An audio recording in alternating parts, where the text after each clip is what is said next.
पुराने समय की बात है। विक्रमगढ़ राज्य का राजा विक्रम अपनी वीरता और न्यायप्रियता के लिए प्रसिद्ध था। वह न केवल एक शक्तिशाली योद्धा था बल्कि एक कुशल प्रशासक भी था। परंतु उसकी सबसे बड़ी विशेषता थी उसका कभी न हार मानने वाला जज्बा। चाहे कितनी भी बड़ी विपत्ति क्यों न आ जाए, विक्रम कभी पीछे नहीं हटता था। एक दिन एक अजनबी साधु महल के दरबार में आया और राजा को एक रहस्यमयी दर्पण भेंट किया। साधु ने कहा, यह कोई साधारण दर्पण नहीं है महाराज, इसमें आपके भाग्य का रहस्य छिपा है। लेकिन याद रहे, इसे देखने के बाद जो भी मार्ग चुनेंगे वह आपकी सबसे कठिन परीक्षा होगी। इतना कहकर साधु अदृश्य हो गया। राजा विक्रम ने जैसे ही दर्पण में झांका, उसकी आंखें चौड़ी हो गईं। उसमें उसने देखा कि उसका राज्य एक भयानक आपदा में घिर चुका है।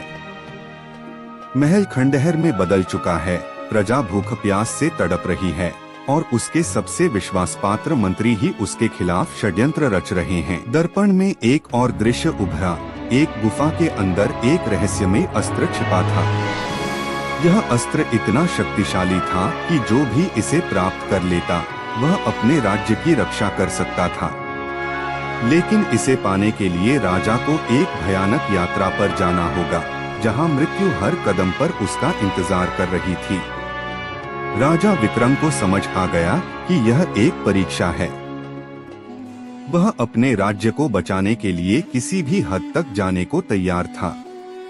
राजा विक्रम ने अपने कुछ विश्वसनीय सैनिकों को साथ लिया और गुप्त रूप से राज्य से निकल पड़ा। उसे एक पुरानी किताब से पता चला कि वह गुफा कालद्वीप नामक एक रहस्यमयी द्वीप पर स्थित है, जो भूतों और दैत्यों से भरा हुआ था। पहला पड़ाव एक गहरी खाई थी, जहां हर रात भूतों का आतंक छाया रहता था। जैसे ही राजा और उसके सैनिक उस खाई को पार करने लगे, अचानक वहां घना कोहरा छा गया। सैनिक डरने लगे, लेकिन राजा ने अपनी तलवार निकालकर कहा, डरने का समय नहीं है। हम अपने राज्य की रक्षा के लिए निकले हैं और हम यह करके ही रहेंगे। अचानक कोहरे के बीच से एक भयानक आकृति उभरी। वह एक प्राचीन दानव था, जिसकी लाल आंखें अंगारे की तरह जल रही थीं। उसने गरजते हुए कहा, जो भी इस खाई को पार करेगा उसे अपनी सबसे बड़ी कमजोरी का सामना करना होगा।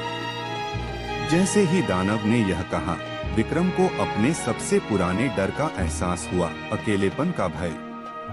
बचपन में उसके माता पिता की मृत्यु हो गई थी और उसने हमेशा अपनों को खोने का डर अपने अंदर दबा रखा था। अचानक वह देखता है कि उसके सभी सैनिक गायब हो गए हैं और वह पूरी तरह अकेला खड़ा है। लेकिन विक्रम ने तुरंत अपनी मानसिक शक्ति को संभाला। उसने खुद से कहा, यह सब एक भ्रम है। अगर मैं हार मान लूंगा तो मेरा राज्य नष्ट हो जाएगा। यह सोचकर उसने अपनी तलवार से दानव पर वार किया। दानव एक चीख के साथ हवा में विलीन हो गया और कोहरा छंटने लगा। उसके सैनिक फिर से उसके पास आ गए। आखिरकार विक्रम और उसके सैनिक कालद्वीप पहुंचे। लेकिन वहां एक और भयानक आश्चर्य इंतजार कर रहा था। द्वीप पर चारों ओर हड्डियों के ढेर लगे थे और वहां एक विशालकाय नाग पहरा दे रहा था। नाग ने फुफकारते हुए कहा, जो भी इस अस्त्र को पाना चाहता है उसे सच्चे बलिदान की परीक्षा देनी होगी। राजा विक्रम समझ गया कि यह कोई साधारण लड़ाई नहीं है। उसे अपनी वीरता से अधिक अपनी बुद्धिमानी और बलिदान की भावना की परीक्षा देनी होगी। नाग ने आगे कहा, तुम्हें अपने सबसे प्रिय व्यक्ति का बलिदान देना होगा, तभी यह अस्त्र तुम्हारा होगा। राजा विक्रम दुविधा में पड़ गया।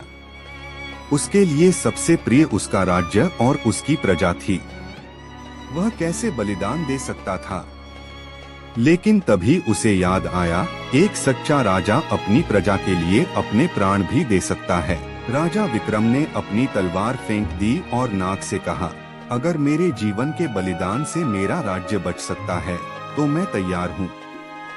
जैसे ही नाग ने विक्रम पर हमला करने के लिए फुफकार मारी, अचानक पूरी गुफा रोशनी से भर गई। नाग गायब हो गया और अस्त्र हवा में चमकने लगा। एक दिव्य आवाज गूंजी, तुमने अपनी परीक्षा पास कर ली, राजा विक्रम। सच्चा शासक वही होता है जो अपने राज्य के लिए खुद को बलिदान करने को तैयार हो। यह अस्त्र अब तुम्हारा है। राजा विक्रम ने अस्त्र उठाया और एक अद्भुत शक्ति उसके शरीर में समा गई। राजा विक्रम अपने राज्य लौट आया। उसने पाया कि उसकी गैर मौजूदगी में उसके ही कुछ मंत्रियों ने धोखा दिया और राज्य को कब्जे में लेने की साजिश रची थी। लेकिन अब विक्रम के पास वह दिव्य अस्त्र था। उसने उन गद्दारों को सजा दी और अपने राज्य को फिर से समृद्ध बना दिया।